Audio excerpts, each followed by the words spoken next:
with Kumail Nanjiani and all them. Yeah, it was like him and who else? There's like a whole Nate Bargatze. Was he in that one? I don't think so. I think it was him, Kumail. Did I say that already? Um, Pete Holmes, uh, T.J. Miller. T.J. Miller. Yeah, Okay. and others. Mm-hmm. But yeah, I mean, you don't want your scene to be doing too bad, even though it gives you a slight advantage. Mm-hmm. You want it to be, you want to be succeeding when everyone else is doing well, and not because no one else is going up. But still, like a good thing if there's less people, and then it's like, oh, I'm gonna get better than them. And when they do start coming, Yeah. you can be that much better than them. Yeah. Exactly. You're getting the workouts in. Yeah. Kind of investing in yourself constantly. Yeah. But yeah, I'm sad that the scene isn't like as bumping as it once was, but whatever. Yeah, I mean, I think it still is bumping. It's not that it's not.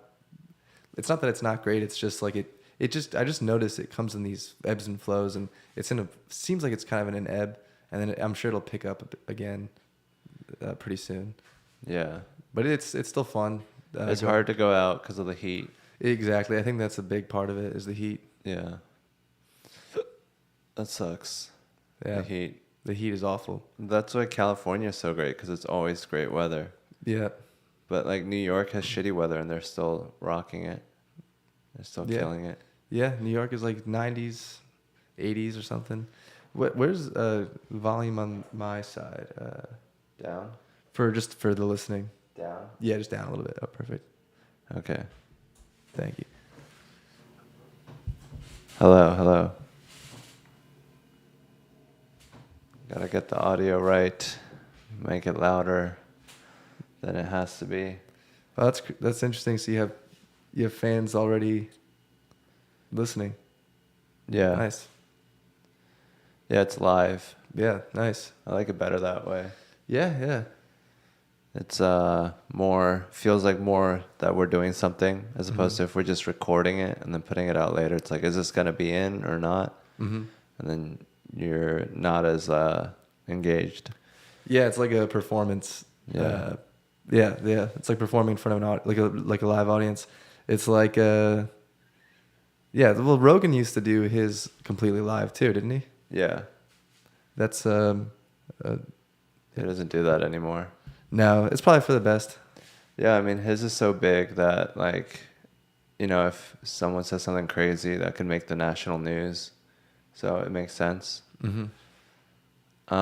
But yeah, I mean, I don't think I'm big enough for it to really matter. Not yet. You have time. Yeah. Hopefully a lot of time or a little, whichever one. When do you It's think? fine either way. When do you think you'll be on Joe's podcast? 3 months. And Really? 14 days. For real? Oh. Well, that's as good of a guess as I can make right now. I have a feeling you'll be on within a year. I don't know, that's my guess. Yeah, a year is good. It's a lot more than my guess. So Okay, sorry. Yeah, I know 3 months and less 13 faith than me. 3 months and 13 days. So where do you go up? What do you think about doing comedy in Austin? I go up. I like going to Buzzmill. You've been, of course, Buzzmill on Riverside. That's great. That one's great.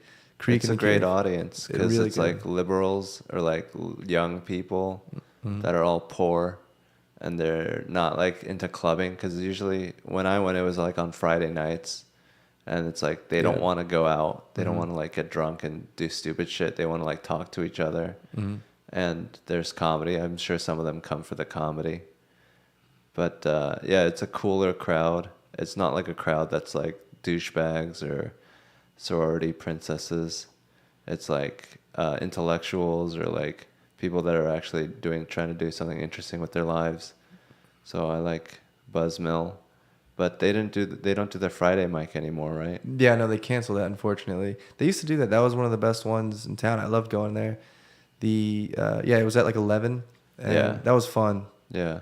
Yeah, they stopped doing that because I think um, somebody was after the mic was over. Somebody, like a musician, went up, or somebody went up and just started screaming into the microphone and making a lot of ruckus, and someone made a noise complaint, and then the venue canceled the mic.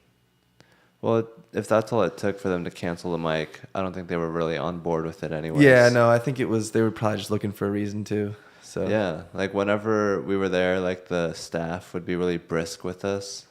yeah. They'd be like, "Excuse me." They'd like be carrying like 17 cups at once. Yeah. Yeah, I don't think they were really fond of us doing that. But it doesn't make sense, though, because you have like 40 people buying beers and drinks. So I feel like it'd be good for business. But I mean, I think they're doing fine anyways. I don't think Yeah. they don't. I feel like they don't think that they need us. it's like an arrogance sort of thing. Yeah, or it's just like we bring in people anyways. We don't need you guys. Yeah. Well, do you know there was that old guy that would operate the soundboard? Mm-hmm. What was his deal? Did he work there? I don't know. Yeah. I just He remember was him. just a weirdo, just in the corner. Yeah, it was. I would try like talking to him, and he didn't want anything. He didn't want any of it. He would Yeah. just sit and watch. But You don't want to socialize. no, not at all. That's the only kind of socializing he wants is like staring behind a like metaphorical glass. He doesn't want to interact. He just wants to watch other people. Yeah, I think so. That's probably it. He just wants to sit and watch the performances. And Well, that makes sense operate because sound. it's better to just watch than to engage in it and then get all emotionally invested. It's like what's going on inside his brain is like pure and beautiful, and he doesn't want to ruin it with other people in it. But yeah, I mean, I feel that way sometimes at Buzzmill or at other mics where I'm like, I don't want to talk to these people. Yeah. Well, that's actually one nice thing about going to an open mic or to anything comedy is you can go and be somewhere and be with people that you know, but you don't necessarily have to like socialize with them. Mm-hmm. So you can like be around people, just kind of you can be by yourself and with people at the same time. So it is kind of nice. Yeah. Just kind of meditate on what you're seeing and Yeah. just yeah. At the mics. Yeah. The mics and just shows or going to the creek or something like that. Yeah. Louis C.K., when he was talking about Horace and Pete, that's how he described a bar. Yeah. A bar is a place where people can both be around people, Mm-hmm. but also be kind of alone at the same time. But yeah. Someone said you need more windows. Yeah. There's a lot of windows in this place. I don't know. Someone said phantom power, so I turned the phantom power on. I don't know what that does. Oh, is that because they can't hear? Or I don't know. They said it's working this time.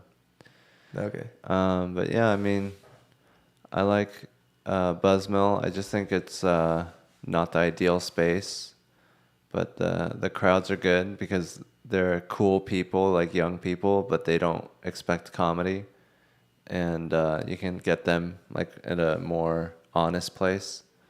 They didn't go there for comedy. But yeah, I mean, I think like it's sad that they don't do it because it's cool to just have whatever, just people hanging out and talking, but there's no upward trajectory for that. You don't like get on HBO for hanging out and talking really well. Like if you have avenue for all that socializing to go down and to improve, I think it's way more worthwhile than just their sights are so low. It's just they're just trying to run a good bar, and they don't have any like aspirations or thoughts about the larger picture. They're just like, we're trying to run a bar really good. Mm-hmm. But you could use that bar to create a scene, to create art, to create thoughts and social exchanges that could be powerful. And instead they're just using it to try to make more money and try to pay their rent like peasants, little rats. So this is Buzzmill, you're saying? Well, not Buzzmill, just people in general. they're like, why do you have to do this comedy right now? We're trying to further our empty lives. That we're not doing anything. Mm. But yeah, I'm sure Yeah. that some of them are doing cool things. They want to talk to each other. Yeah, no, I guess that's kind of that whole thing. That whole idea is like the idea of it's like being cynical of entertainment or art or anything like that in favor of just making more money or just following the stride of what you have to do to do that. Yeah, But it's not ideal. It's just weird to me to see those people that are like bar backing or bartending and they like take their job really seriously. And they're like, watch out, I'm moving this garbage can. And they make everyone pay attention to them as they move their garbage can. oh yeah. It's like, Yeah. is this really what you want attention for? There's nothing else that you do that deserves attention. Yeah, I don't know. Is it attention? You think they're looking for attention? Just I think to be that's seen? part of it. I think they want to be the best at their job, no matter Mhm. what it is, even if it's just moving a garbage can around. It's like, this shouldn't be your culmination. This shouldn't be your magnum opus. Like, do this job humbly, or else I think you're a loser. Like, it has the opposite effect. They're like demanding respect and attention for this stupid job, but it's like, if you did it like a normal person, like how this job should be done, then I would respect you even more because I'm like, oh, this person probably does something on his free time that's worthwhile. But if you put all your marbles in like grabbing empty drinks and kicking people out of a bar, then it's like, oh, this is all you have. Mm. You're pathetic. Yeah, I mean, I could see that.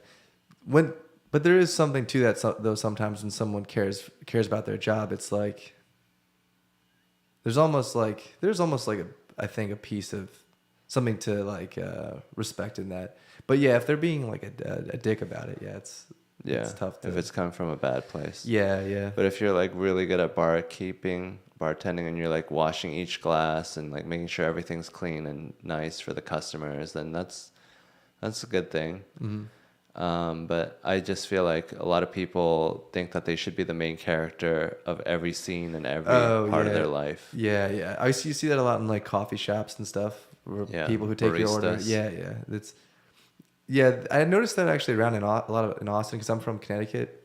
Where are you from originally again? Seattle, New York, Seattle, New Jersey. I don't know if it's the same, but I actually think the people in Connecticut and like that part are actually the service workers are actually nicer up there than they are here. I mean, they're still fine. Well, here they demand respect. Yeah, exactly. That's the thing is they demand respect here. Like, because I don't know what it is. I'll give it to you, but if you demand it, then I have no choice. And I don't want to give, or I don't want to be, I want to be able to give it on my own volition, not because you force me to. Yeah, up north it's a little bit more. They're a little bit more quick and kind of curt. But yeah, here it's like kind of there's a little bit more of like a demand respect, like, and also like it's almost like a little essence of like, oh, I don't need to be doing this, that sort of thing. Yeah, you know what I mean. But yeah. What are your thoughts on tipping?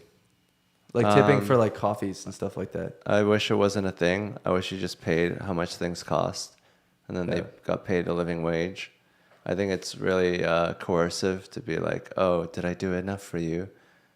And was I pleasing to you? Could you please give me the required tippage? Mm-hmm. And I think like 20% is more than what would be if it was integrated into the system. I think they it probably is more. They make us pay more. Yeah, because 20% is pretty.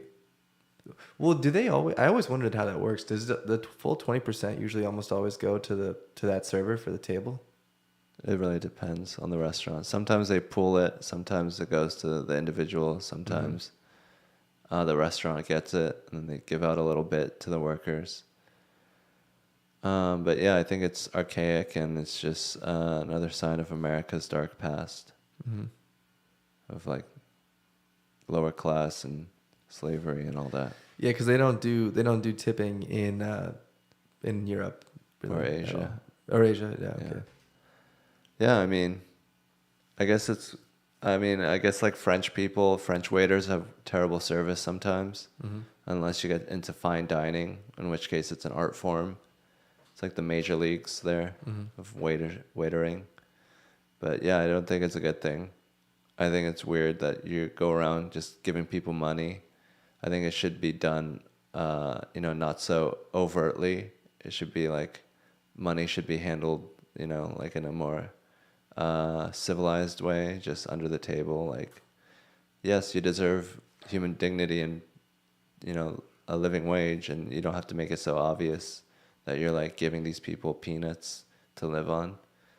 If we all had like a decent life, then I don't think it'd be like such a big deal that people have to get tips and have to make a big show of giving the poor money. Yeah. Yeah, no, I think like tipping at a restaurant is fine. I mean, I get it, but like when it's like when you buy like or when I buy like a coffee for like $4, then it's like an extra. They ask you if you want to tip an extra $1 or like 2 or 3. It's just kind of excessive. Like it adds up. Yeah. Everywhere is like there's a tip option now. Yeah, like yeah. even if there's no waiter. Like, Exactly. who am Yeah. I paying?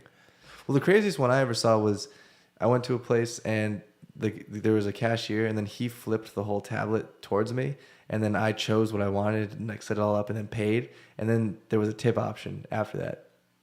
So he's demanding a tip for flipping over the iPad. Yeah, yeah. So I was like, shouldn't the tip just be like a discount? Like, shouldn't I tip myself? Because I just did the thing. Shouldn't but I get the tip? yeah, it's just like stuff like that where. I'm gonna tip myself. And then if you like have a problem with it, then you seem like like elitist or what? Yeah, I mean you're trying to tackle a huge issue individually. Yeah. I went to a grocery store and they gave me a receipt in New York and they had a little tip option for a grocery store. Yeah. What did you do? You just sat here. Yeah. I mean, if you want extra money, just make things cost a little bit extra. It's just like, do you have too much money and want to give it to me? That's crazy. I've never seen that for a grocery store. Yeah. Interesting. It's New York, so Yeah. they have like little stores that are like barely legal. Mm-hmm. It's just like in a hidden hole in the wall. So yeah, they get to do whatever the fuck they want, and they're like, well, if we put this little line on the receipt, sometimes we get extra money. So why wouldn't they? But now it's like we're conditioned to be like, oh, there's a extra line. Let me give them more money. So now we have to be extra vigilant and be like, oh, sometimes just because they demand a tip doesn't mean that you should give it. And then you have to think about it, and then less people get tipped. Yeah. Yeah. Why? What did you think about tipping? Well, I was gonna say this person said I don't have to tip you, Jay. But that's true. You don't have to. You don't have to. But What did you think about tipping? well, I was gonna say like the whole like at a restaurant, I get it. Like no, I'm just used to it. But it's like it's the stuff with like coffee and sandwiches and like from food trucks and stuff. It just adds up if you keep tipping. Like Yeah, I only tip if there's a waiter involved. If it's just like a food truck, yeah, food truck. then I don't. They just yell at me to get my food. But it's weird. Like, why is it just the waiter that we think gets a tip? Yeah, yeah. It's like it's a cultural thing. Yeah. Yeah. For some reason, they don't pay their waiters enough, so I have to pay them. But yeah, if they don't have the money and the power to have waiters, then I don't feel like you deserve a tip. You're already running a streamlined operation, anyways. Mm-hmm. But yeah, I mean, I don't think it's a good thing. I think things should cost however much they cost, and you should pay it, and that should be it. You shouldn't have to like put your emotions into the receipt. Be like, this guy gave me this much service. Let me give him financial reward. It's like a pain in the ass to think about, and it should already be like, because we don't have any basic social safety nets. Like, we make ourselves feel better, like, oh, I tipped. So that way I don't have to vote for universal health care. It's like, why don't you just like treat people correctly, efficiently on a grand scale? Like, instead of having everyone individually get tipped, just have everyone get universal health care. And then we won't have to go around giving little pittances to the poor. Yeah, it's true. Anyways, what do you think about Biden giving a speech in front of a red backdrop? I saw just a image of that. I don't know the full story. What was that? What was that? It's just a bad look. But what was? So that was because I didn't know what the context was. So He was just giving a speech in front of a red backdrop. Independence Hall in Philadelphia. What was the speech about? I'm sorry. It was about the danger of domestic terrorism or whatever. Okay. Yeah, because I saw like a screenshot of him behind the red background. Yeah, because it looked were people saying it looked kind of like Nazi-ish. Yeah, but honestly, if you're afraid of Biden, then you're a bitch. Yeah. I mean, I'm not afraid of them. I don't even really watch the news or listen. I don't have Twitter. I don't look at Twitter. Okay. So. But it's like, yeah, if you're really afraid of, are these people like freaking out? Like, yeah, is there they're anyone talking really afraid of him? they're talking so much shit about Biden, like, oh, he's so weak, he's so feeble, he's such an idiot, and then they're like, oh, look, he's in front of a red background. It's like they want him to be scary and weak at the same time, whatever. Yeah. However they want to make fun of him, it's just whatever it takes to make fun of him. Yeah, no, it doesn't make sense. They contradict themselves because it's like, yeah, he's this mastermind, who is putting whatever with the vaccines and everything. But I don't know. And then it's like, he's old and feeble? It's just two different arguments. Yeah. I don't know. For me, I just think it's like, it doesn't make sense. The whole thing doesn't make sense. It's like he's so he's like 80 or 79, 78. So I just can't believe that he's like the president and he's like that old. He's so old. He's waited. I bet he was like, oh, well, my chance is over. I can never get it. And then it was like, wait a minute. Well, yeah, I was thinking about it. He's as old as like Paul McCartney. So like he was my age when JFK was assassinated. Yeah. Like that's crazy. Like, and then he's been, if you think about it too, like just when do you think you're like an old person? Like an adult, like 50? Yeah, and he's like 30 years past that. In 1990, he's been an old person for a long time. For a long time, yeah. Yeah, that's our system. It's an archaic system where we still worship founding fathers in the Constitution, so that we don't have to think and create a better system, but preserve the one we have now. And the only people that are good at that are the oldest people. The young people are not good at the job of preserving the system. They'll want to change it too much. So we elect old people that are going to keep things the same because that's what we think we need. We just need to preserve things. Yeah. I mean, it is pretty crazy because he's old. Then there's Nancy Pelosi. She's older than him. I think she's like 81 or 80. And then a lot of the justices. Mitch McConnell. Yeah. Yeah. I mean, it's the old that have all the power. And if you look at the income of our different age groups, the old have all the money, they have all the wealth. Mm-hmm. So it's like they're parasitizing the young, even though they're gonna die soon and they don't need it. It's just a habit to them to take, because that's what they did to third world countries, and now they're doing it to their young. It's like a diseased parasite. Well, I always wondered this because they're like what, 7? They're old. How do they have the energy to do all this stuff? Like. What do you think it is that they do? They just have it? Or are they just like? Yeah, I mean, with modern medicine, I don't think it's like they're just like normal people. They just have slightly less energy, but you can still do whatever you want to do. Yeah. Even if you're old. Yeah. I don't know. In a way, it is kind of inspiring though, because if I'm like on the weekend or if I'm like feeling lazy, it's like I just think like. The president of the United States is you have 79 60 years to do whatever you want. But not even that, but it's just like if I'm feeling like weak or something. Yeah, at least you're not like, Joe Biden. Like kicks. Well, Joe Biden's feeling way worse than you, and he's running an entire country. You think he's doing worse than me? Yeah, I mean, in terms of how you feel. No, yeah, like feeling, like health wise, yeah, maybe. I don't know. Are you unhealthy? No, I try to be healthy. Then you're healthier than Biden. All right. Yeah, I guess so. I saw him fall off his bike. That was interesting. Yeah. He looked pretty fit, though, on the bike, at least. Yeah. He looked good. He's pretty fit for an American 80-year-old. Yeah. I don't know. I don't really follow he's not running anything. I don't know. I can never tell whether or not I should look at the chat or not, but... What do you prefer? Do I not look at it or whatever? Well, if you're in the middle of a thought, don't look at it. But I don't know. What was I gonna say? You feel good Biden's old. Oh yeah. Yeah, no, I don't even really. I'm very indifferent about politics. Like I don't really follow it. I don't really. I've never really Yeah. had a horse in any race. Yeah. You're more focused on other things. Yeah. I'm more like just open-minded kind of center. Yeah, You don't pay attention to politics. not really. No. Yeah, Yeah. that's fine. What do you pay attention to? Mostly stand-up comedy. Yeah, Yeah. it's just that's my big focus right now.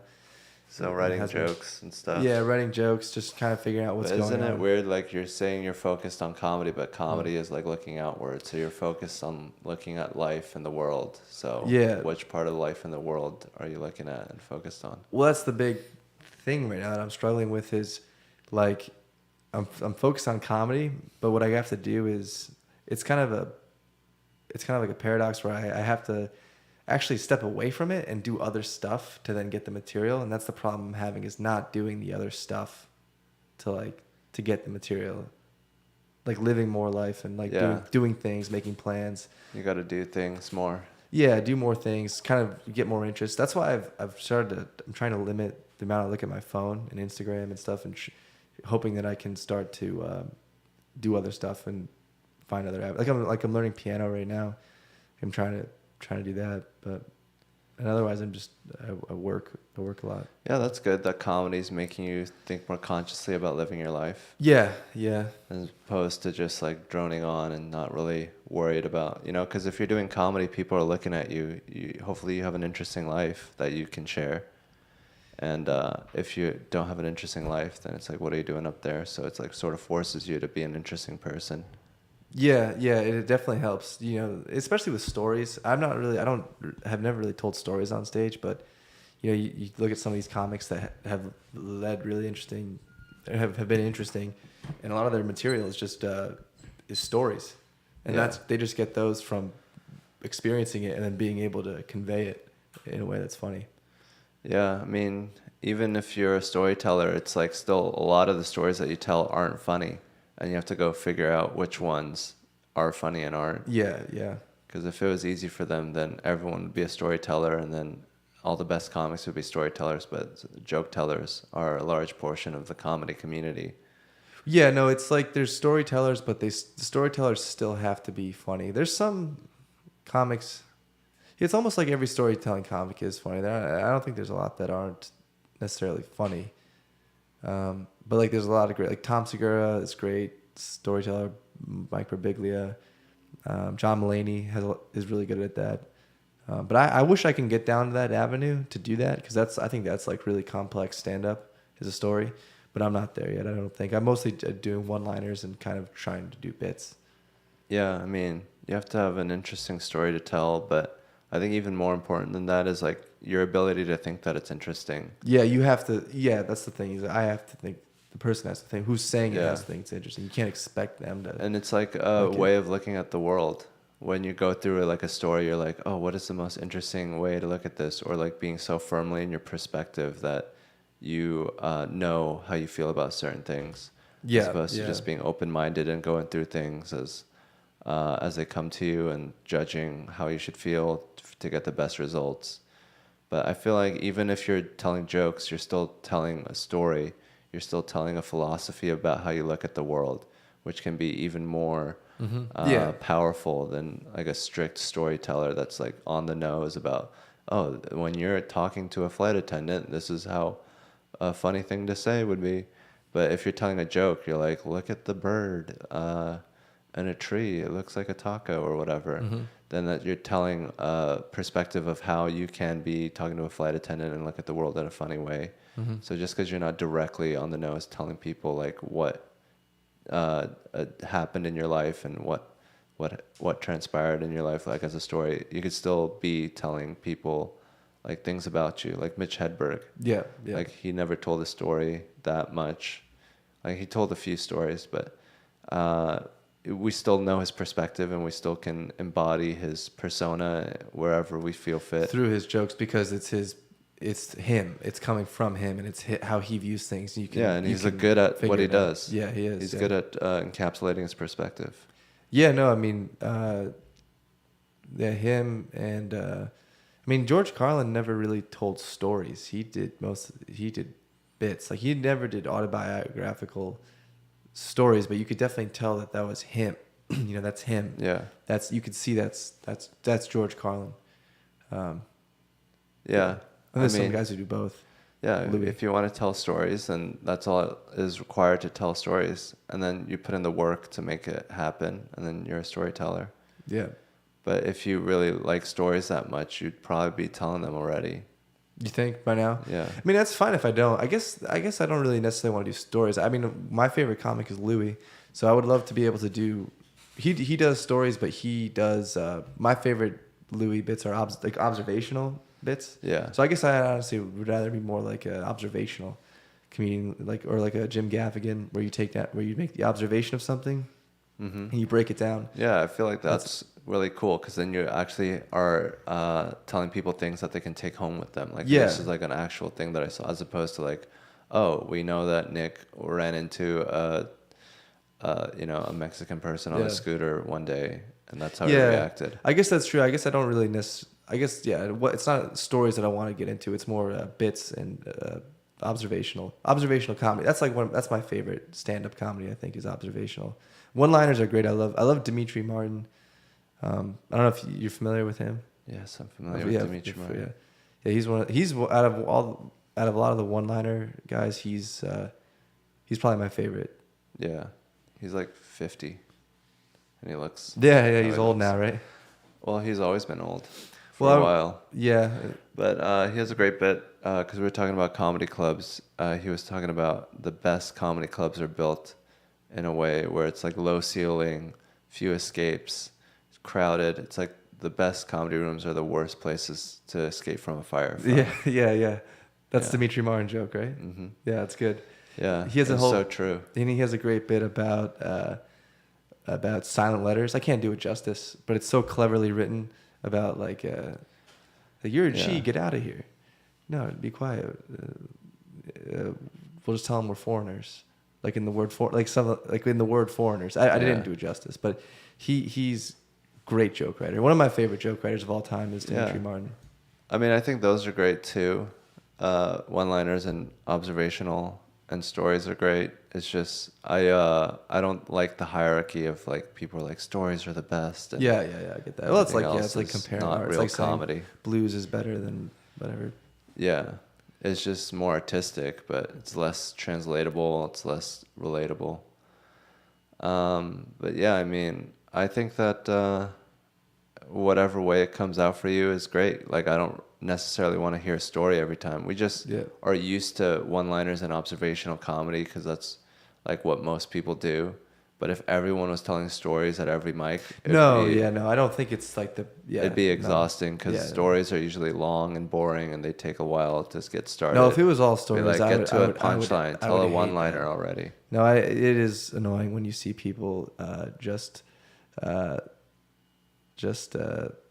start a story. I've tried it before. Yeah, and it just taper off, and it's just people. It's especially if you don't get them in the beginning. Yeah, if you don't get them in the beginning, then you lose interest. If you don't get them in the beginning, then it's like, oh my god, how much more of this is there? Yeah, I know. And then people just look at you like you're like the worst thing. Yeah, ever. I clock out of those stories quickly. If someone's on stage and they start one, I'm not even paying attention at some point. I hate when I'm on stage and there's just someone just dead facing me. Oh really? Yeah, I don't even look at the crowd. I look above them. I'm like autistic. I look over their heads. That's not the point I was making. But yeah, that sucks. That's a good way to handle it. But it's like, what is like? Are you never aware of your face? Are you like, are you never talking to people? Like, is this a way that you talk to people? You just like they give them nothing. They just give you like a dead, like a what is it, like a dirty face or? They just give me nothing, and it's like your face is expressing something. You must know that. You must know that people look at your face and then have a reaction based on it, and you're still not gonna give me anything. Yeah. So it's like, it's the worst because then you're like forced to not look at them or something. You have to come up with a solution. I want to yell at them, but then that might ruin the show. It's like this one guy at Kill Tony always shows up, and then he always is like just frowning. Really? He shows up every week? Mm-hmm. and he just sits in the, like, does he sit close up front? Yeah, he's he's very close, and it's just like you must know that this is not a good thing for people to see, and that I'm looking at you, Yeah, yeah. and that you're just making the show worse now. Yeah. But Yeah, yeah, that sucks. I actually, I don't even, I as an audience member, and I noticed the comics looking at me. I actually, that's why I kind of sit in the back of the room, because I don't like that feeling of the exactly. comic looking at If me. you can't handle that shit, then sit in the back. Don't sit in the front. No, it's exactly. And So I sit in the back, and I dead let people face me. I let people who are, because there are more people who wear their heart on their sleeve, and they're more laugh. They laugh more. I'm more of a quiet. I like just kind of being quiet when I watch stand up a lot of the time. So I think it's more fair to them if I stand in the back, because I don't want to like have them look Especially at me. because you're a comedian. Yeah, exactly. So I prefer to stand in the back. But like when a comic's looking at me, I usually just give them like a little, just a nice like, not necessarily laughing, but like You want them to see just like a welcoming. You want presence. them to, yeah. You want them to see a pleasant face, and you want to help the show out, hopefully, by giving them something pleasant to look at. And it's like weird if someone uses their face just to give nothing. It's like you're not just there to watch; you're also being watched.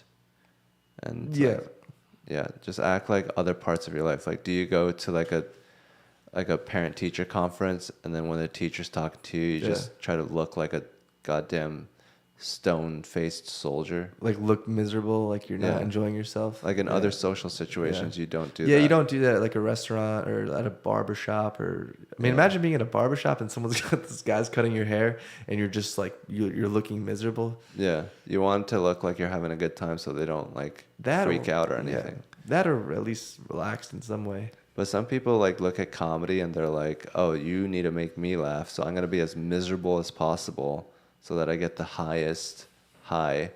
Because if you're just miserable and then you become happy, then it's like a bigger jump that you made, and they're getting more for their money. Oh, you think it's like they're like, oh, you got to sell me, like. Well, they're not trying emotionally. Okay. They're just like, I'm tired of trying to make myself happy. I'm just gonna not try at all. I'm just gonna be miserable as fuck. Yeah. And then you have to do all the work. God, yeah. No, I don't. For that reason, that's why I don't look at the audience, is because I don't like to look at their reaction. I love it when I don't see this, like when the lights are blinding. I don't really see anybody. That's my favorite. Yeah, you can just perform. Yeah, just perform. Not even see that's not even see anybody's face. Yeah, that's what a lot of comedians say that they want. I just got used to being able to see people just because that's how it normally is. No, I think it is normal too. I just, from hearing other comics talk, and most comics, and just from seeing them on stage, they tend, of all types of comics, they tend to look at I mean, I've seen people look at every single person in the room, like scan each person and really get a sense of who's in there and who's paying attention. I think it helps, because then it's I just think like in a way, yeah. Then it's like, oh, I'm talking to someone. There's a conversation, and it makes you perform it better because you're actually saying it to someone. But it could be distracting, especially if people have like this one person never laughed at anything, and then you develop this sort of relationship with this one audience member. Yeah. And you always look to them. But hold it against them. I try to use those people. Like if there's someone who laughs a lot, then I'll look at them when I'm feeling like, oh, that joke didn't do that well. Then I'll use them to boost myself up. Yeah. And then if I'm killing so hard that I need to be brought down to earth, then I look at the guy that's like depressed all the time. Yeah. So I try to use them, to modulate my emotions and look at the proper audience members to get the emotion that I need. But even if you're giving me sour face, I can still use that to help the overall production performance. Yeah, you use it to your advantage in a way, like Or just look over them like you do. Yep. Autistically. Yep. Yeah. The when you're doing like an arena or like a big venue like that, how close? Like I always wondered this, like how when you're on stage and you're looking out, what do you see immediately? Is there like a space? Is there like a distance between you and the next audience member, or are the people still like right up to the stage? The seating arrangements are different. Sometimes it's in the round. There's a stage, and then the audience is like there. It's like a little gap. Rashad Evans was in the front row once, and then like it's easy to get caught up with the people right here, right, like right directly in front of you. But there's like 5,000 people up. So if you're just looking at these people, then 5,000 people aren't getting that same experience. And a lot of them are watching the TV, so it doesn't really matter. But yeah, I try to look up more because it's easy to look down. I already look down at the people and perform like it's at the Vulcan. But yeah, I try to look up because there's more people there, and it's so weird. Wow. When that sound of laughter and clap, do you feel it? Like, how loud is it? Is it crazy, or is it like is there any like noticeable difference? Yeah, it's like you're surfing.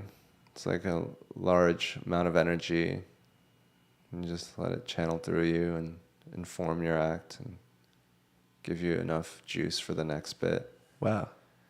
What's your favorite venue you've done so far? Probably the MGM Grand Garden Arena in Las Vegas. Yeah, that was fun. I think I had a good set there, so that was fun. How many people is that? But usually there's the same. There's usually in the round, and it feels the same. The last one that I did in Salt Lake City was fun too. Felt more like a haphazard arena. Like it was sort of like cobbled together. It was like a minor league hockey team's stadium, but it still held like 14,000 people or whatever. That's crazy. So it was sort of like awesome, but also like it felt like commercial, like mass produced kind of arena, but it was still an arena. Damn. Yeah. 14,000 people. That's insane. That's crazy. Yeah, I mean, it's in the round. So, one side is like 3,000 people or 4,000 people, 4,000, 4,000, 4,000. Yeah. So it's like you're performing in front of 4 theaters. So one theater is over here. Then let's go to the next theater and the next theater. So you get to choose. And do you go out cold? Are you the first guy to go out? Yeah. Wow. Joe Rogan gives me an introduction. They hear his voice, which helps. Yeah, yeah. And then I go up, and then I just walk around the stage with my arms up until they stopped roaring, and they're like, finally, it's happening. And they get all that out of their system, and then I swear at them and get them going and attack them or something. And how much time do you usually do? Does it change? 15. Okay. Yeah, I mean, what do you think about like the progression, like open mics and then shows and then, feature spots and all that? I think it's just the way it is. I still enjoy doing it. It's fun to me. I've been in Austin for about 2 years now, doing open mics, and I've made headway doing a lot of roast battles. I've been doing those. I have one tomorrow, but just the track is fine. I'm just keep going along, keep doing the mics, as many as I can, and just kind of see what happens. You like going up at open mics and talking to people and making them laugh? Yeah, I enjoy it. Yeah. Yeah, it's a weird thing when they're like, next up, Nick Roche. Yeah. And you get up there and it's like, hey, it's my turn. And I don't know. It's just inherently funny because it's like, why are we doing this? Yeah, situationally, it makes no sense, really. It's weird. I get to a point, too, where it's like, because I do them so often, it's just a habit. It's habitual. It's like taking a shower or something. After work, I go do a mic. And it's weird. Like, after I finish one, I'll do 3 minutes, 4 minutes. And it's just kind of, sometimes it gets to points where it's just like going through the motions. And I still enjoy it. Like it's still pleasant to me. Yeah. But I still have to be introspective and kind of think of a way to like, what can I do to progress? It's kind of like you don't want a paralysis in a way. Yeah. Well, yeah. I mean, you don't want to zone out too much and go through the motions. But if you're gonna have to go through the motions with anything, it might as well be something that you like doing. You like doing, and it's like doing that you it can is better get better at. Mm-hmm. And doing it is better than not doing it at all. So Right. But if you have too many times where you're just zoning out and on autopilot, then it's not good. yeah, Because then it's like, why are you up there? You're wasting time. I'm bored. yeah, But hopefully, if you can enjoy it, and even if you're not feeling it, you can still be like, "Wow, I'm up here talking to people. Like I can say whatever I want. I can use these people to help my emotional state." Then you figure out how to do that, and instead of just like going into the normal paths, just try to, use whatever you have in front of you to the, to the highest degree possible. Because then if you don't do it, someone else is going to use the audience like that. And they're going to be like, wow, that guy was better. So you might as well like try to learn how to, use that audience to figure things out about yourself or improve yourself and stuff. But yeah, it's a powerful tool that we get to do every day. yeah, And people are like, it's shitty. Well, it should be shitty. It's like a crazy thing to demand of people to ask for their attention. it is shitty. Yeah, and it's the worst one. I had a really awful one the other day. Some of them were good, but like I did. This wasn't an open mic. This was a show. It was at Barrels and Amps. That was fun. But some open mics are great. Like Snail. I like Snail Haven. That's one that Nick Corey runs. But I did one open mic. I won't say, but it was a bar mic. And it's just like one of those mics where you're doing comedy to a bar, like a bar of people. Yeah. And nobody wants to listen. Everyone's looking at the TV, they're drinking, they're trying to forget the work day. They have their TVs on? Of course, yeah. It was like, I hate that. That's the worst. yeah. So like you do one of those and it's like I'm just talking, I'm doing jokes, and you're getting nothing. Like there was this one drunk guy at the end of the bar who was just like, he was listening and he just kept going like, talk louder, I can't hear you. It's like, you have mics. You have when mics they're like trying that. to help you. Yeah, he was, in a way he was endearing because you did want to listen, but he was just, it was just one of those mics. Yeah. I mean, that sucks. It sucks because you're being so vulnerable, and it's like the more vulnerable you are, the better you are at it. But then if you're vulnerable and then it's not reciprocated and it's just like they just trash you because they didn't expect it and they don't care. Yeah. Then it's like you get hardened and then you aren't able to be vulnerable next time. Yeah, you get kind of jaded in a way. Yeah. That's the thing I want to do more is I want to get a little bit more like, I guess, more. I'm getting there. I've noticed that's one thing I've improved in is getting looser on stage, but I want to get more looser and more confident. That's big. That's important to me. And more myself. Yeah, looser and more confident. That's good, but I think it's just like it's so vague that maybe it's not the best thing to shoot for, because I know this guy who's like funny. He's like deadpan and quiet. Yeah. And now he's like trying to act out and he's like trying to do voices and trying to move around, and it's like that's not you. Like I know still maybe. Yeah, I know what you're saying. Like, well, it doesn't look very natural. Yeah. So it's like you don't have to put in more energy. You don't have to shout and yell to be funny. The thing you should be focused on is being funny. Yeah. And not more energy. More energy isn't necessarily funny. Yeah, that's a good point. That is true. Like, because you look at someone like Stephen Wright who doesn't have any energy really at all, but Mitch Hedberg, yeah, that is true. Yeah, there's like subtle things you can do to make yourself more funny, but I mean, it's good to experiment. Yeah, it's good to like try things that you aren't comfortable with, just to find out what your limits are. Yeah. But yeah, I think like this automatic reverence for energy and storytellers is like, it's just like what an idiot thinks comedy is. You think? Yeah, it's just like the layman's version of like, oh yes, I want someone that's gonna, do this and this and this for me. It's like a fucking telenovela or like slapstick, like I Love Lucy type of comedy. Yeah, well, there's no right way to do it. Yeah. I mean, there is no right way to do it.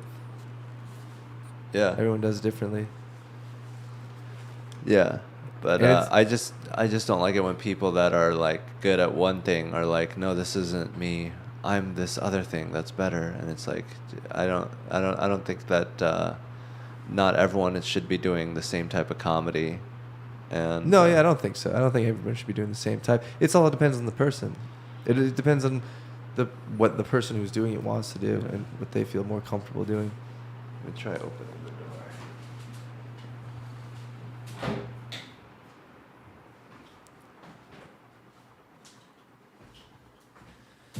It's so freaking hot in here.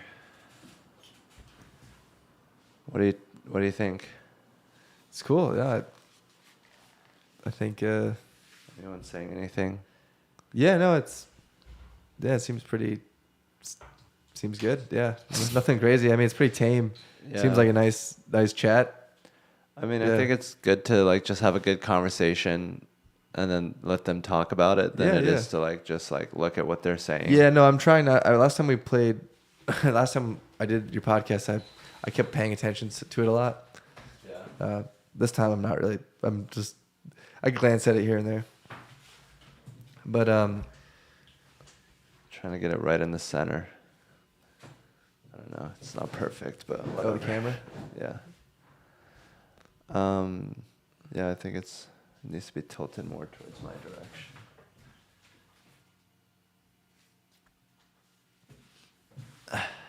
Anyways, so the scene is kind of in an ebb.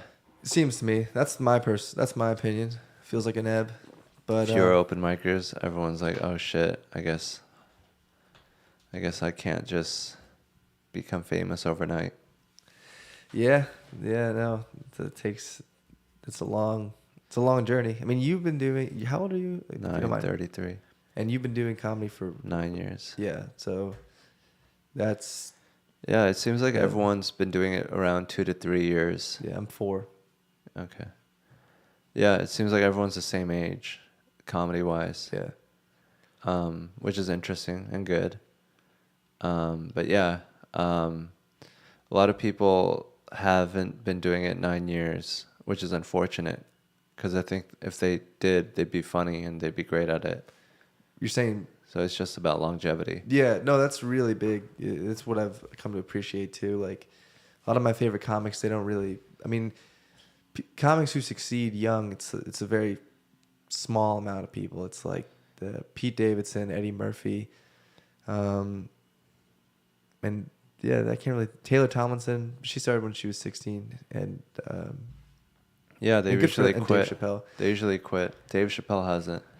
But yeah, it's usually if they get good, it's like, oh, I'm bored with it now. Let me Yeah. move on to the next thing. Yeah. Or they have like certain parts of their personality that they want to hide now, that they don't want to be open with. And stand up is very like revealing, so they just quit so they can hide themselves. What do you think it is for someone who blows up when they're 20, 21? Do you think that's like it's raw talents, or do you think it's they're exposing themselves so much? Is it like bravery, or what do you think it is? I think like it's like in tune with what makes you funny, and you're aware of it, and it doesn't make you sad. Like if you can be aware of what makes you funny, and that's a source of power, and you can think about it in the right way, and you can formulate jokes and have clear thoughts and ideas, and you're not lying to yourself so that you have to go through an extra filter to come up with thoughts, then I think it just helps. Mm-hmm. And I think some people have the right mental state. Everything lines up so that they can perform like how they do. I think that's great. Yeah, yeah. But it doesn't always happen, and sometimes you have to work on your perspective and work on who you are, and then it gets better, and then what you think is funny lines up with what the audience thinks is funny. Yeah. It seems like it almost seems like a 8 to 10 years. Do you think, is there a number, or is it different for everyone? Like if you were to guess, like how many years it takes till someone gets like traction, like in terms of being a professional. Yeah. Do you think you can kind of put it in years, or is it just kind of one of those things that's just up in the air? Just there is no way. Well, I think a lot of people want to put it in years, and I don't think you should. I think you should just do it and know that it's going to take a while, but You shouldn't be like, oh, in 14 months I should be famous. It's not cut and dry. It's not mathematical. It's just, you got to keep improving and doing it over and over again. That process takes a while, and to put like a number on it so you can just count down the days until you do it, I don't think it's the right mentality. I don't think you can get 10 years if you're doing it that way. Yeah. Yeah.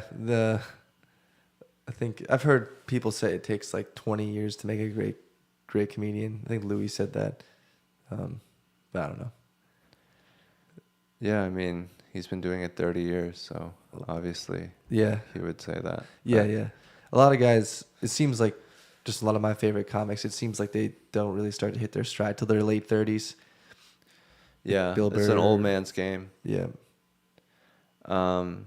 Yeah, I think that's what I like about it, is that it's not just pure, just whatever you happen to be born with. It's not like a supermodel or like an athlete where it's like, oh, you happen to be born this way. Good job. It's like something that you work towards, something that's in your head that you work intellectually at. And I think that's much more rewarding and a larger part of being human than it is to run fast. We're not fast runners. We're good thinkers. To reward, Usain Bolt for running as fast as like the slowest bunny rabbit isn't like excelling at what we do best.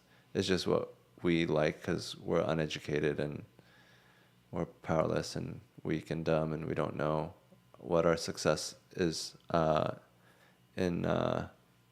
because of. I think it's like we don't treasure the intellect and like intelligence because we don't have an economy that is fair or meritocratic. So we're like, oh yeah, running fast. That's like the closest we can get to meritocracy because our existing power structure is like all about who can take from who and who started out with the biggest stick that they can whack each other with. Yeah, that's one thing that I've noticed being out of college. I've only been out for 2 years, but just from witnessing things and just kind of seeing, just from observing, I've come to really appreciate that success. A lot of it is not necessarily skill. It's not necessarily being smarter, being better at something. A lot of it, and it's not even necessarily networking. A lot of it is just people just taking what they want. Yeah. Like, it's hard to put, but like, a lot of it is ambition, and a lot of it is just people diving headfirst into something. It's a lack of morality. It can be that, yeah. It depending on how you do it. If you do it badly, yeah, absolutely. I mean, look at all the richest men. They didn't get there by sharing and being nice. Exactly. They undercut their competition. But yeah, I mean, I think a lot of like comedic success and, artistic success, like in music, is through hard work and effort and, purity of vision and motivation. And I think any other success, like athletic success or like supermodels or Instagram models, it's like that's toxic. Like doesn't feel good. It doesn't make you feel like a human being, and they're constantly insecure and shitty about it. Like being born like something innate, kind of. Mm-hmm. Yeah, that's part of the reason I try to stop. I try to stop looking at Instagram as much. They're just looking at that stuff. Yeah. I mean, I think Instagram is just a tool that shows us our society, and what we really have a problem with is how our society is structured. If we were living in a better society, like in Star Trek, and everyone was working on a skill and they were showing it off on Instagram, then Instagram wouldn't be a bad thing, but none of us are doing anything. We're all just like toiling away and wasting our lives, and like a few people have found a way to make the jump to, invest in some talent that they really like, and they're doing it full time, and then they can put it up online. And then the few of them that do it provides motivation to all the other cattle and pens that are like just stuck there doing bullshit. And then they're like, oh, look, I can look at this, so I don't have to do it. Yeah. No, I know. And that's one thing that always scared me is like, I didn't want to be like one of the cattle people where you just kind of like cruise. Yeah. Where you just get like, you get your job 9 to 5, and you get the salary, and you kind of follow all the steps that's necessary to then you can kind of predict your life at that point. You can kind of see where you're going, Yeah. where you're going to be, where you're going to live, who you're going to be friends with, and how those relationships are going to go, just based on. You're just never gonna get that peak. Yeah, you're never. You're always gonna just sort of. Yeah, you're always going to be level-headed, and then you're going to sympathize with people who are doing the same thing, and you're going to make friends with them, and then you can be cynical together about people who have succeeded at things, and you can find some comfort there. But it was just boring to me. Like, I mean, and of course I'm being hypocritical because I'm still working a 9 to 5. Like I'm working, I work as a civil engineer, but I want to be a stand-up comedian. I want to have that be my full-time job. But if I knew that I was just going to be doing civil engineering and working in the office, part of me just feels like that's it's for the rest of my life. Yeah. It doesn't. It's That's boring. the worst. It's boring. I don't know why they don't kill themselves. That's kind of what I feel like. Yeah, that's what I think too. I'm like, I don't understand how you're not like freaking out, but Yeah, it's bullshit. It's like it's so crazy that people actually sign up for that shit. yeah, But yeah, it makes sense because it's like people are afraid.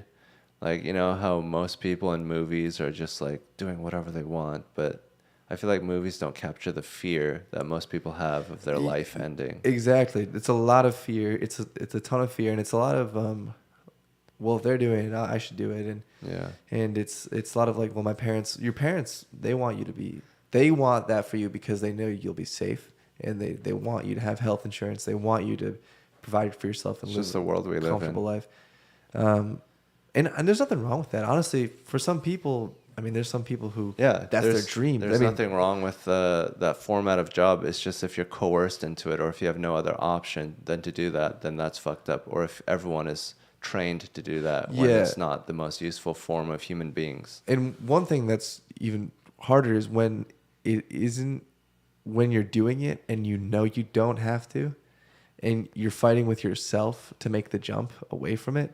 So it's almost like you're like combating yourself while you're at the job. That's what I feel in my experience. Like I'll be at the job and I'll be like, I feel like I'm kind of like wasting my life sometimes, like doing it.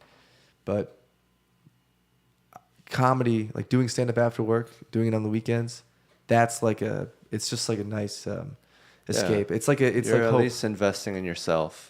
Yeah. Even if it all goes to shit, at least you worked exactly. on yourself. But if you work at a company, all that work, they don't have to give you anything. No, can they just don't. fire you. They can, yeah. And you just spent all that time helping a company get bigger, and not working on yourself. I mean, you did improve working on the company, but it's not efficient. You spent most of it working to improve the company and not yourself. Yeah, yeah, and they take advantage of you.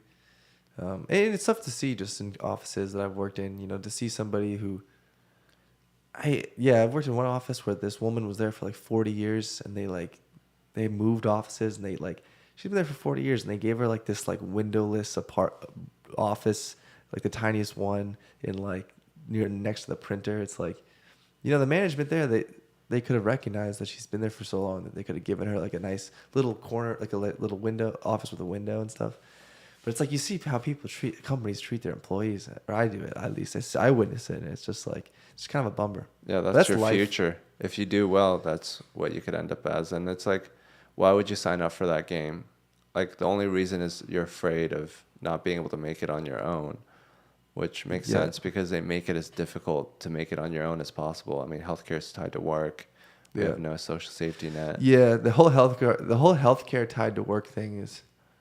Yeah, that's big. Yeah, just knowing that you need the job for the health insurance. Yeah, it's almost like evil. Yeah, it's like your health, like the one thing that you need. Yeah, it is almost evil. But that was like a compromise. They were like, we're not going to give you any health care. And then the unions were like, okay, what if we got it through our work? And they're like, fine. Yeah. So it's like we kind of fucked ourselves on that. But we're stuck between a rock and a hard place. The unions were losing power, and it was just like, this is the best we can do. Yeah, no, it is a big one too. Is a lot of people, they live, and I'm guilty of this too, is living with if I do this, then I'll do this. So if I just work this job for like 10, 20 years, then I can do that thing. Then I can do this. Or That's a And long time though. that's yeah, that's a risky path, I think, Yeah, to and go I down. think this is something that we're figuring out recently. I mean, we all knew this before, but now we actually feel it, and now there's even less company benefits.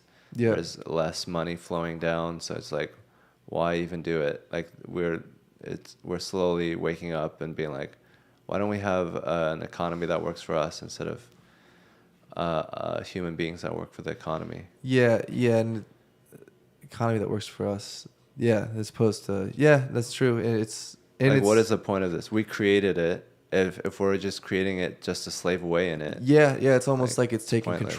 control of Yeah. us. That's why I really like what Europe does, and I really like what like countries like Norway and I think Finland and Yeah. Germany do. Germany has a really good system where for PTO in Germany it's five by federal law 5 weeks you pay time off, and you can use it whenever you want, and there's no social stigma against using it, Yeah. which is really big. So like I had a friend who was German, and she said that she's like, oh yeah, my parents, they're not working for the month of whatever it was, July. I was like, what are they, like teachers? Or he's like, no, they're police officers. And I was like, they're just taking off the whole month of July. And she's like, yeah, no, they get they get the 5 weeks, so they're just gonna use 4 for that whole month. And I'm like, they can do that? And she's like, That's awesome. yeah, yeah. I It's feel totally like fine. there was like this video of these Swedish police officers that subdued this crazy guy on the New York subway because they were on vacation. And they were like, how did they all get time and the money to fly to America? Like, can you imagine? Like, I guess American Yeah. police officers make enough because some of them make crazy amounts of money. Yeah, but, over time they like make a garbage ton. workers in America getting time off to Yeah. go to, like, Yeah. none of them make enough money to vacation like that. They don't make enough money, and they don't have the time, and it's stigmatized. I mean, if you take in corporate America, if you take a vacation longer than a week, it's bad. That's a bad look.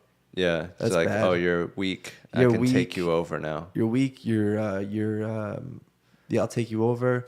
What you don't work? You think it's like you think you're better than me, that Yeah. sort of thing. And I think it's a bad social stigma to do that. Yeah, And because it makes us overwork. Like, makes even us in overwork. MMA, you got to take time off to rest, Yeah. and if you don't rest, you're not good.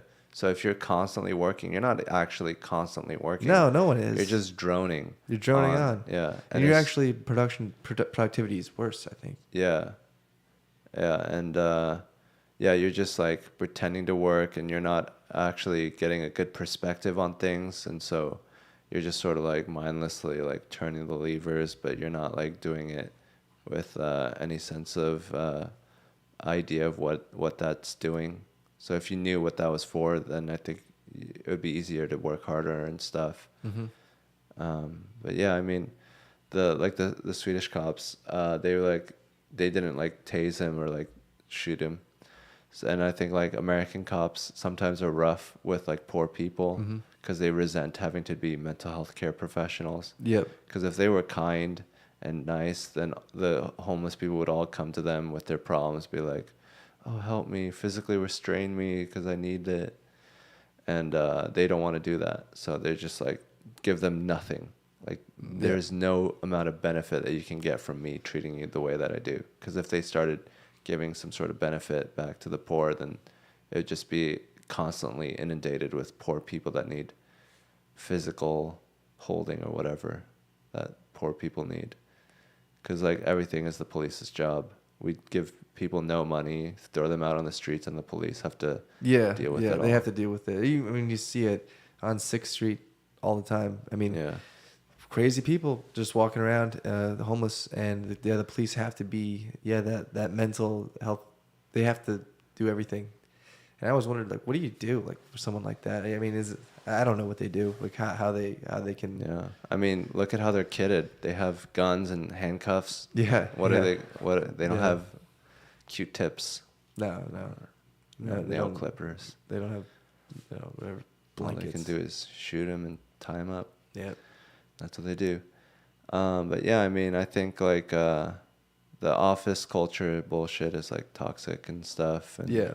it's just like, I think the main purpose of education and work is to maintain the current wealth distribution. So whatever it takes to make sure nothing changes. Like, you don't want a kid to like be really good at nuclear fission or, inventing a cheaper gas. Like you want them to just go to a cubicle, spend your time, like churning a lever, arithmetically improving our company.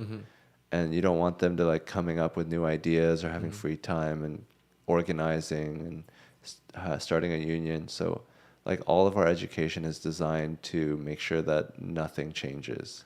Yeah, it's interesting you say that because part of me is always conflicted. Like the positive side of me goes, well, part of me thinks like, well, no, they do want it to change, and because well, I guess I'll put it this way. So when you see like these programs that Apple does, or like these billionaires do, where they want to people who are, let's say like come from poverty, and they try to have these like these groups or like these programs to like uplift them. Yeah. And they have these motivational talks to like get people from a low place to a high place.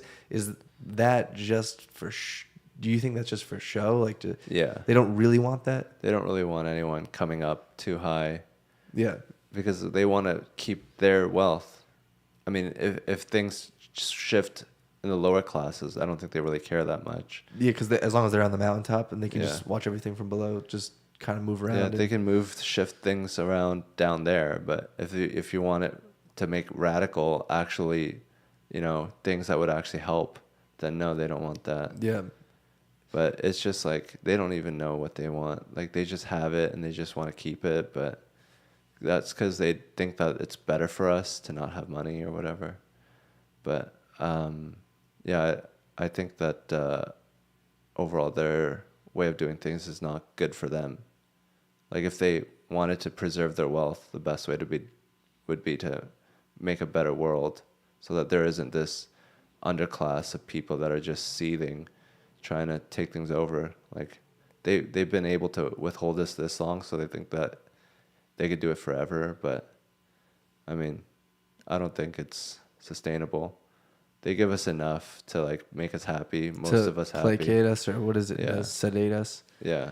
And they're like, why should we have a revolution? I have a nice house, I have a nice meal, and and all that. But like, aren't you mad that you're getting cheated? Like you're just happy that you're getting enough. Like imagine all the money that they stole from us, like all the work that we did that they just took, like aren't you mad that you're doing all this work with more technology and you're getting paid less than someone in the 50s did? Like all the amount of money that are taken away from us is more than what we're getting. Like you're so happy with what we're getting that you're ignoring what they're taking from us. Yeah, no, it is crazy how like salaries have not really increased at all. Yeah. In the whole system, I mean, if you look at it, if you just look at like the stereotypical person in America, from middle class, I mean, it's just lined up kind of hilariously evil, where it's like, all right, you're 18, you're going to go to college, you have to do that. You get this degree, it's going to be $250,000. When you leave, you're going to be $250,000 in debt, probably more than that, maybe 300,000. But now what you got to do is you just got to work and you're going to pay it off. But you're going to pay it off when you're 45, and then you're going to be at zero at 45, and then you can start saving for retirement for 20 years. And then when you're 65, you can retire and live in Florida with your old decrepit bones.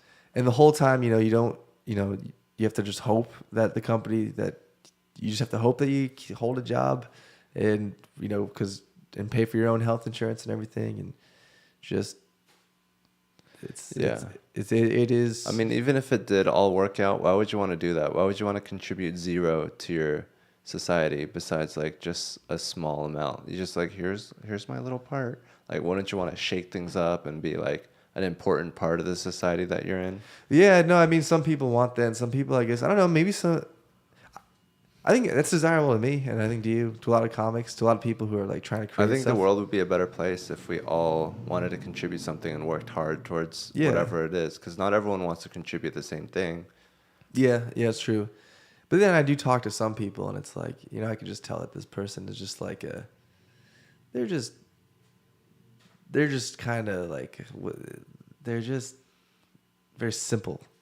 They don't think stuff like that, really. Right, but maybe that's a product of our education system. You think? Yeah, the education system or culture or just the way that I mean, they're I'm sure raised. those people exist, but we Really? produce a lot more of them than there needs to be. People who don't create Who are things. dull Oh, and just dull. Yeah, simple, yeah, because that's what we reward. If you're simple and dull, you're quiet, you sit in class, you do your homework, like yeah. that's what we select for, and then we create a lot of people like that. Yeah, no, I mean, yeah, it's it's kind of like that's what one thing I'm like, kind of like afraid of in myself because yeah, I don't want to just be. It's just at the end of the day, it's just boredom that is the real boredom, and I don't even know what it is. It's just kind of fading away, not really doing anything meaningful. Yeah, you Uh, wanna impact the society that you live in. yeah, I mean, it feels weird to say though. Like when you that's say not that, it weird. just sounds like It's normal. Like we used to live in hunter-gatherer tribes where we had a huge impact. We were like at least a 10% vote in our hunter-gatherer tribes. Now we have these giant communities and we feel no part or help or, we feel no responsibility to it. And it's not a very good feeling. We're designed to want to be a part of something. yeah, we are. Yeah, it's crazy how you can, in today's society too, you can like really go back. I was thinking about this. You could really go live a whole life really not talking to anybody. Like you don't have to talk to a single person nowadays. Like you can do all of your telehealth through a computer with a chat with a doctor, send pictures and everything. You can Work online. work remotely. You can order all of your groceries to your house. You can whatever. You can just order everything you need to your place. Be completely cut off from You society can and so in easily, society. so easily. You can do that, and it's like humans are not designed just biologically Yeah. to do that. It Well, just isn't. I think like that's worse in America because we're all immigrants to some degree or another, and we all left our rich, vast families and cultures to come here, and we're all like, we have no culture that's deep, like Yeah, 1,000 years of Italian culture or whatever. yeah. No tradition, really. No like Yeah. strong tradition. It's all like It's all like And so the biggest thing that like gives people so much meaning in Europe we don't have. So like why should I talk to this fucker? Like I have nothing in Yeah. common. Yeah, and that's sad. But I think it's also made worse by the fact that our societies were developed to fuck over black people. Oh, America? Yeah. Or in general? Yeah, I guess. Yeah, Like I mean, segregation. you open up I mean, pretty much everything. Yeah, I mean, take like the highway system for example. It's a Yeah. great example. Like the U.S. interstate system in the 50s, they're very open to the fact that they were basically cutting through black neighborhoods, and then they were also like White flight. splitting them, and I think that was further to help segregate black and Yeah. white neighborhoods. It was like The you see with highway. I-35 in Austin. I mean, it's Yeah. very clear. But East and west. yeah, But yeah, the highways, and then the white people lived in the suburbs. Because like back in the day, black and white, they all lived in the cities together because they had to. There was no car. Yeah. So you had to live near where you work, and they hated it. They were like, "Why do I have to live? There's so many black people living with us." And then they're like, "Let's get the fuck out of here. Leave the cities for the black people. We can come in when we have to." And then black people can't, or not just black people, but like Mexicans too, I bet. And then like that kind of informed how we treat poor white people too. Like they get the same treatment that we gave black people.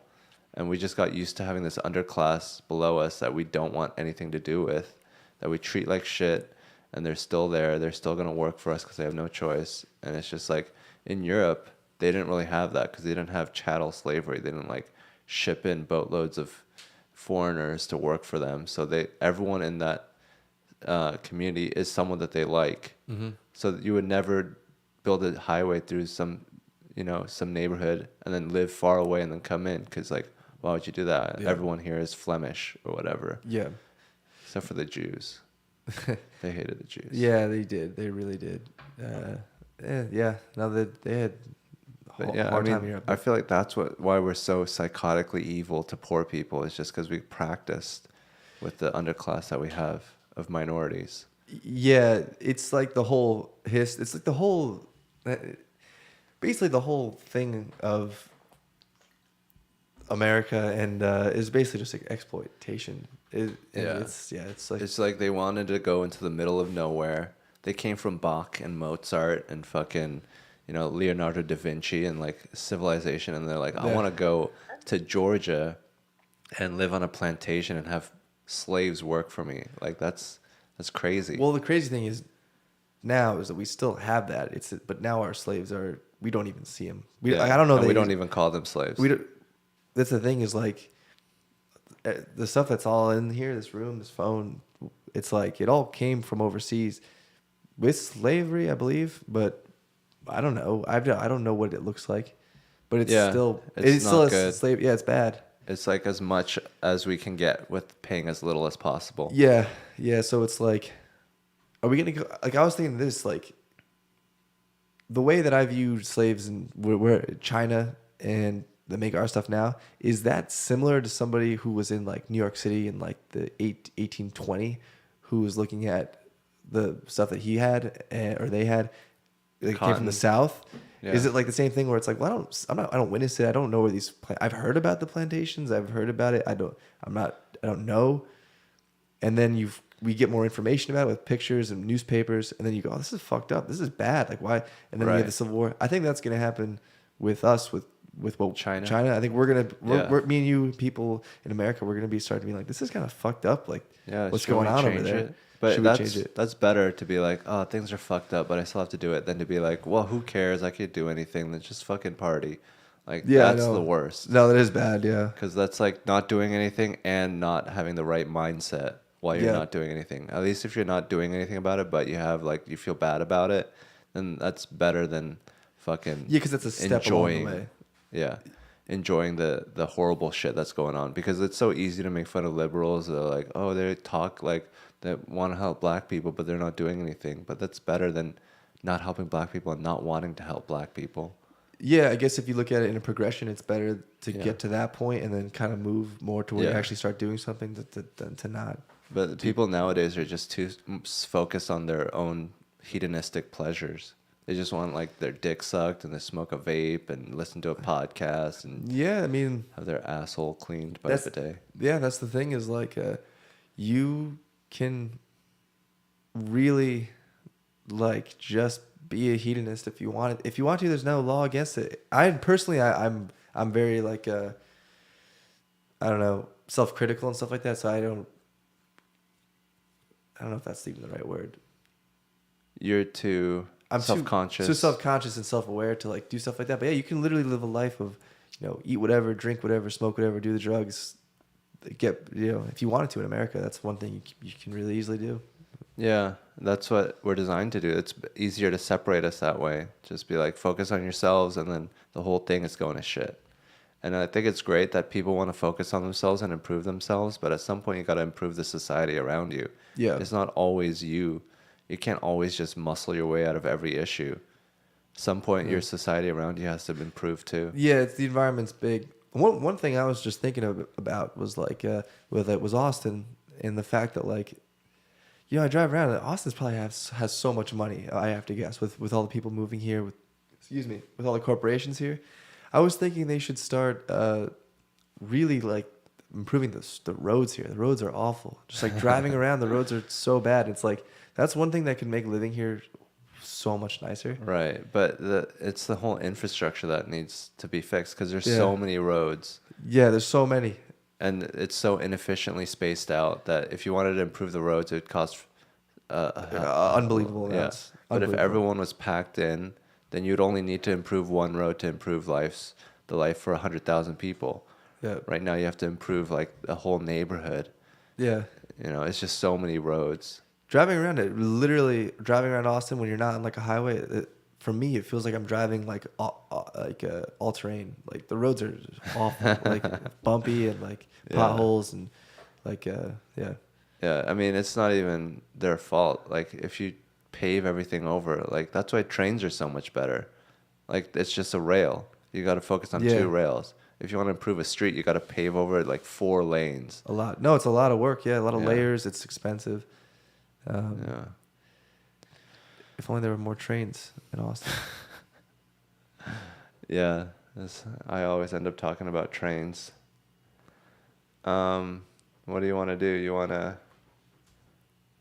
7:18? Are you going to Texas Sake? I didn't get on. Wasn't able to get on the list. I messaged him about standby, but I don't think he responded. But What other mics are going on tonight? I was gonna do the Snail Haven one, but then we're gonna do this. I did What this. time is Snail Haven? That was at 6:15. It might honestly still be going on. Where is it? It's at this new place. He sent me the address. I have it on my. It's like South Austin. It's like right near Zilker. Oh, It's nice. at this place. So I was like Barton Spring, Creek, that area. And then there's Springs. So there was that. Then there's the sake. Then there's, I think the only other one is the Midnight Mic on Congress. But I don't know if I'll do that one. Which one's the Midnight? Is that the one that Victor Martinez runs? Yeah. It's outside? Yeah. Is that by the taco? Yeah. Okay. On the street, yeah. Yeah, I'm probably not going to do that one. Yeah, no, I did it once before. Never at midnight, but I did it before. It's fun, but it's like people just walking by and you're just Friday night mics are hard. They are. Because everyone's partying. Yep. And bars don't really want you there yelling, being autistic and theater kid energies while everyone's partying.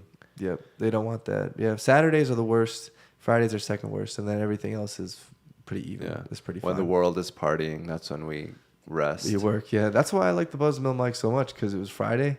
Yeah. And it was at 11 where everybody else was out, like doing things. Yeah.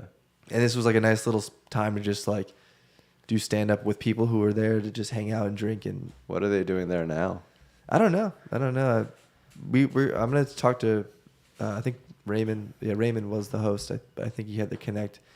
So it'd be cool to see if we can get that going up again at some point. But yeah, that's important. Mics are important. Yeah. So what do you think about the abortion decision? Oh, the 6 weeks thing? Yeah. 6 weeks is way too soon. Yeah. Yeah, it's too much. It's not even the first. It's the second trimester of the first trimester. Yeah. No, I think it's too much, and I think it's like a step back in because they repealed all Roe v. Wade. Yeah. It's like a step back in time that I never thought I would see. I never thought I would see that such a big conservative shift. I know. Everything's been liberal for a big liberal shifts for the past. Gay marriage and weed. Yeah, it's all been going in that direction. So to see something like that, was sorry, crazy. ladies. We want to smoke weed. We want to fuck each other in the butt. We're gonna have to, 2 steps forward, 1 step back. Yeah, no, I mean. And weren't they talking about repealing the gay marriage? Yeah. Do you think they take away birth control? Do you think they're gonna do that? I hope so. I hope they do that, because then maybe that'll get people to rebel, like see what's going on. Yeah. Like the liberals are bad, but the conservatives are way worse. Yeah, it's crazy. They're all about wealth preservation, and they just want to distract with these issues, and they're like, oh, this is the way that the people with all the wealth live their life, is through God and not smoking and not being gay. I always thought those people were, I was under the impression those people were just dying out and it didn't exist as much anymore, but I guess it's still going strong and they're going for their fight. The last... Get it all out, because soon push. You guys are all going to die. They'll all be dead. Go away like the dinosaurs. So it doesn't really matter what you do now, because 40 years from now, you guys are all going to be gone. Most rational people... I feel like most rational people are cool with abortion. That's a good question. Are you cool with abortion? Like, are you all right with it? Yeah, it's dope. I mean, yeah, you got to kill babies. You can't just let every baby live. Yeah, you got. That's crazy. Yeah, no, it's like that's what they think about people. It's just cattle. It's just crop. They don't care the quality of humans that come out. They just want more. More of them. Yeah. Yeah, I mean, what are your thoughts on the death sentence, though? A lot of people that I respect don't like the death sentence because it's like barbaric that a society kills people, that you have that level of like, if you go that far low, then it just brings everything down in how you treat people. Yeah. I don't agree with the death sentence. One of the crazy, because I was always kind of on the fence, But the craziest thing like the thing that pushed me towards being against it was I was watching this thing called on YouTube called Soft White Underbelly. Have you ever seen that? No. It's this guy. He takes pictures of. He's a photographer by trade, but he started to want to look into the story of the person he was taking the pictures of. So it was really interesting. So you take pictures of them, and he would start to learn about their life. And so he had one that was really cool. It was about an incested family in Appalachia, and one of the guys was so inbred that inbred yeah, family. I saw That's right. that. Yeah, but one of the people that he interviewed was a warden who was in charge of in the South, who was in charge of killing the people, and he talked about all the steps involved, and he was very just like calm about it. And he talked about you shave their ankles, you shave their wrists. You give them their last words. They spend time with their family, and he was going through all the little minutia of killing this person, and just seeing it in my head and learning how the sausage is made, so to speak. I was like, yeah, this is really fucked up that we do this as a society. Yeah. And he was like, yeah. So we usually take them out at 11:59 p.m. and we have somebody at the phone upstairs. Waiting for a call from the governor, because the governor can pardon them at any time they want. Yeah. Isn't that crazy? The governor. That's so unhealthy for the guy getting murdered. Like, I don't know if I'm gonna get murdered today. Yeah. And then like, yep, it's a go. No, wait. I thought the governor. And then he pulls the lever. Yeah. Yeah, it's just barbaric. And to like think of the DMV killing someone, because that's what it sounds like. Just from how you described it, it's like a very bureaucratic process. Like, first you could do this, then that, then that, and then it ends up in death. It's like, that should never be the case. Yeah. It's just so it's like, if we can do that, we can do anything. Like, if we can just kill someone, like somewhere within that chain of command, you should be like, maybe this isn't necessary. But if we can't even come to that conclusion through all these steps, then I think we're lost. I think there's something wrong. Yeah. No, it's excuse me. Then there's also assisted suicide. There's people who want to. That's not the same thing. It's not the same thing at all. Yeah. But it's like, I was talking to somebody about this. It's a different topic entirely, but I was talking to somebody about this, and that makes sense. Somebody who has terminal illness, and it's just to mitigate suffering. Yeah, that's important. People should die.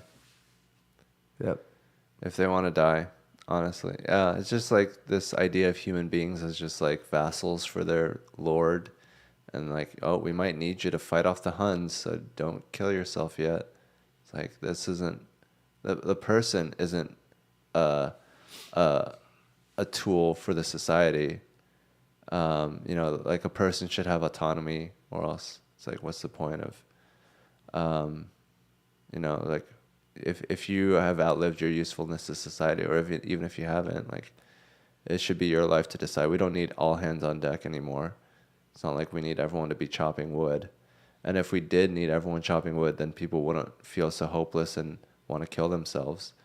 But we're living in a society that doesn't need everyone. Yeah, it doesn't need everybody. Contribute, and now we're not even letting them die at the time they want to.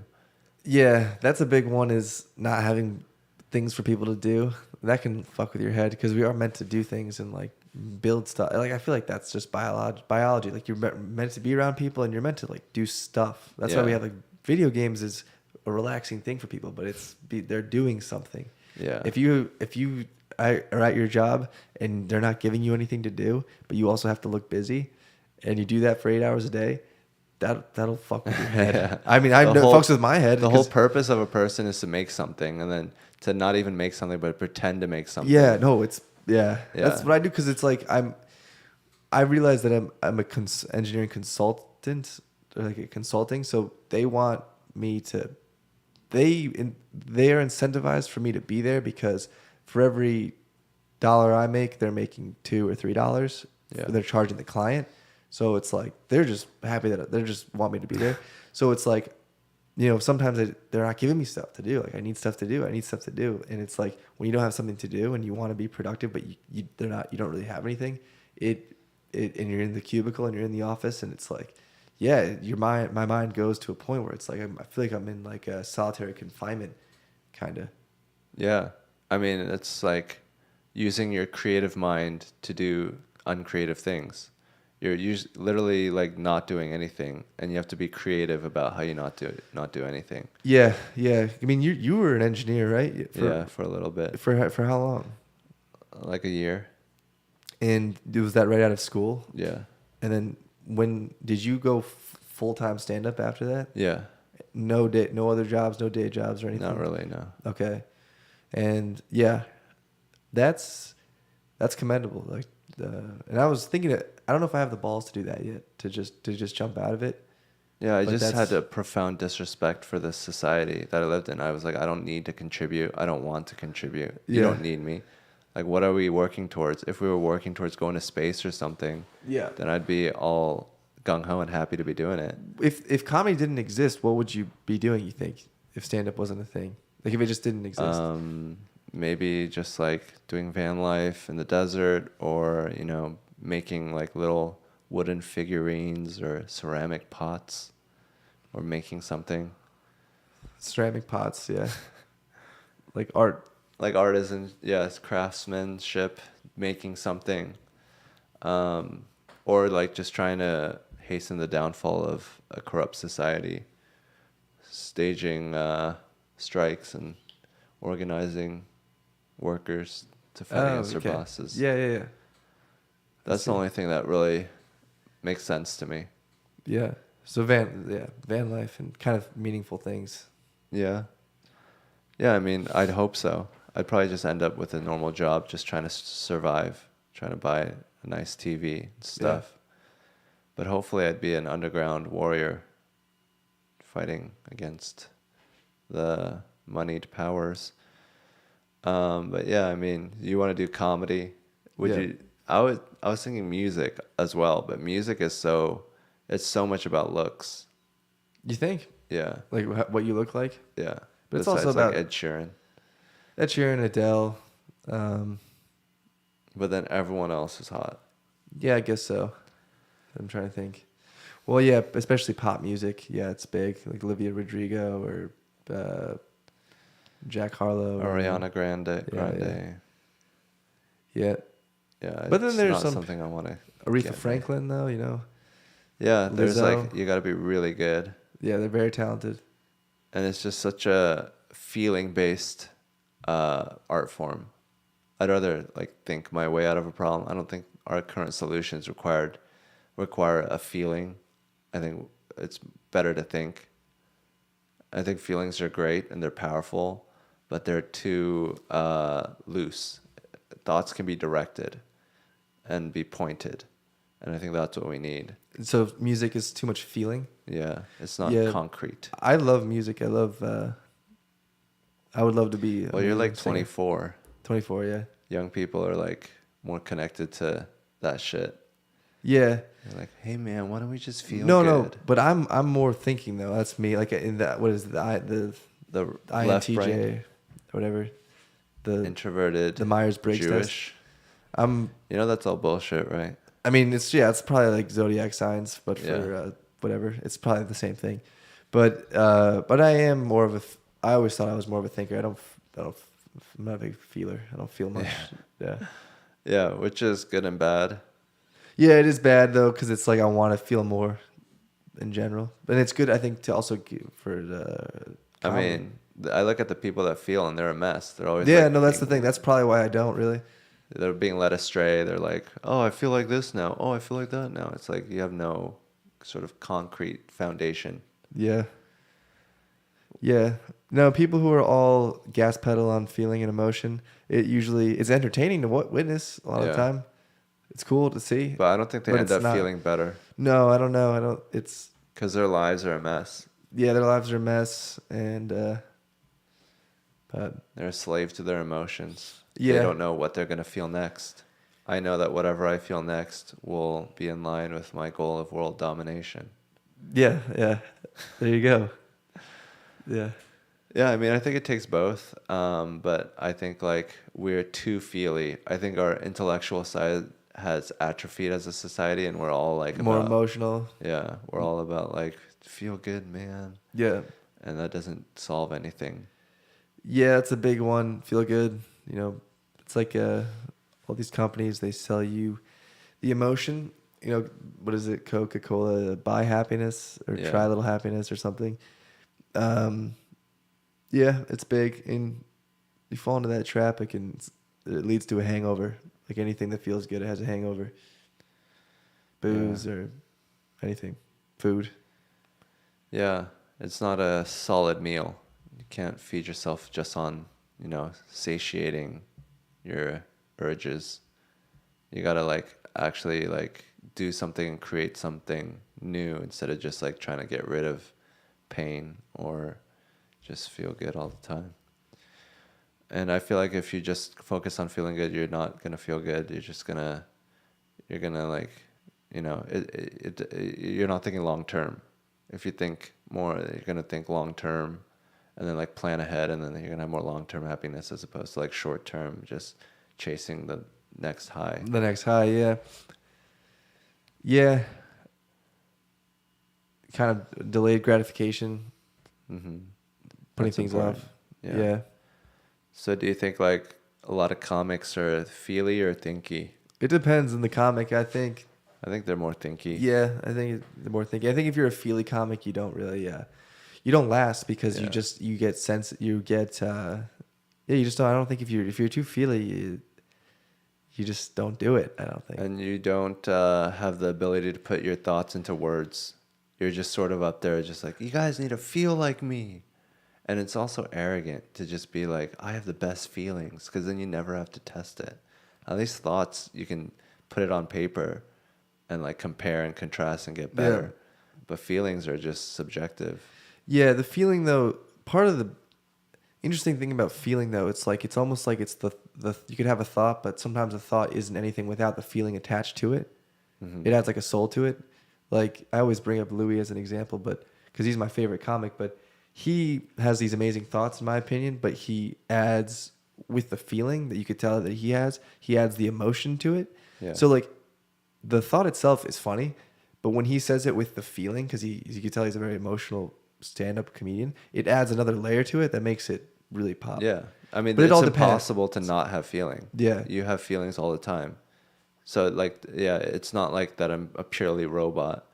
It's like there's feelings attached to everything, and it doesn't have to be so on the nose and so exaggerated for, like, if you're so good at feeling, then you should be able to sense that there is a feeling behind the thoughts. And if you're just like a feeling supremacist, then you're just like, no, this doesn't have enough feeling for me, because you're not looking for it. You're just like, you think that only you have the right feelings, so you don't see it in others, and you're like, you're not doing it the right way. Yeah, you're talking about like the when you say feeling on stage, you're talking about like the kind of like the when they're feeling away, like when they're showing a reaction to a certain subject and they're like trying to get the audience on board with that reaction, like that feeling. That's not what I was talking about, but that's Or what do you mean? interesting. No, like if someone's like thinks that they're like better at feeling than other people, and they see someone thinking and they're like, oh, that doesn't have enough feeling. Well, it does have feeling. You just are too caught up in your feelings to see feelings in other people. And it's like you should be able to, as an expert in feeling, sense the feelings and thoughts. Like there's no thoughts without feelings, and there's no feelings without thoughts. And I think it goes both ways. You know, like you can see someone feeling and be like, oh, this guy has no thought, but there is a thought behind it, even if it's vague and covered up by a bunch of bullshit. But yeah, I mean, yeah, I think that some people that feel on stage are gross and boring, and they don't really know how to make the audience feel the way that they're feeling. They can only feel the way that they're feeling. They don't know how to make other people feel that way. But yeah, I mean, I think it's better to be a thinker, because then at least it's in words, and you can convey your thoughts into other people's heads, and then maybe they can have the feelings instead for you. But Yeah. it depends. Yeah. I see that. I mean, it's so you can breaking down the semantics of it too. You can kind of go down different avenues in the difference between the two. But yeah, it's you can't really have one without the other. Yeah. But if you go fully on one, especially the feeling, yeah, it can be destructive for a comedian. Yeah. But I just don't trust it. I just feel like some people that are all into feelings are just into themselves. yeah, no, someone who's really into themselves, just in general as a personality trait, is unattractive to me. Over being self-absorbed, but Yeah. and it's easy to do on social. That's part of the reason I try to look at social media less, is because it's not necessarily doing it on purpose, because they're just posting something about themselves. But for me, it comes across as being self-absorbed sometimes, depending on the context. But it's not the case. It's just what I'm seeing, Mm-hmm. because I'm only seeing that aspect of them. But anyway, but yeah, All right. We want to call it a podcast? sure. Okay. Anything you want to say? Yeah, thanks for having me, man. It was a fun surprise to do this, and I would love to do it again anytime. Just let me know.